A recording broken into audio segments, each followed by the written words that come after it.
Usap-usapan ngayon sa showbiz circle ang pagkakaspat umano sa isang kapuso aktres sa loob mismo ng ABS-CBN compound. Ayon sa ilang nakasaksi, nakita raw ang nasabing aktres na tila may mahalagang pakay, dahilan upang umugong ang espekulasyon na may kinalaman ito sa upcoming kapamilya series na Blood vs. Duty.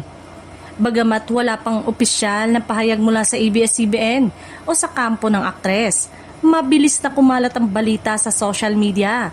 Lalong umigting ang hinala ng mga netizen matapos mapag-alamang kasalukuyang isinasagawa ang mga script reading at look test para sa Blood vs. Duty na pagbibidahan ng ilan sa mga bigating kapamilya stars.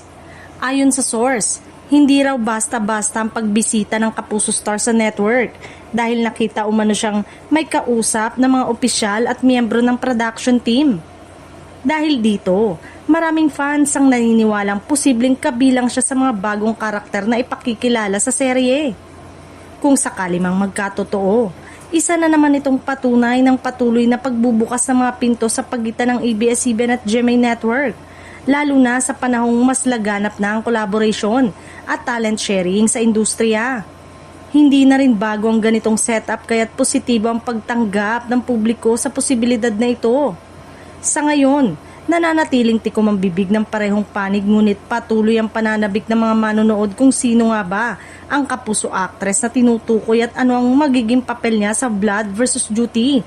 Hanggang wala pang kumpirmasyon, isa muna itong mainit na intriga at natiyak na aabangan ng showbiz fans.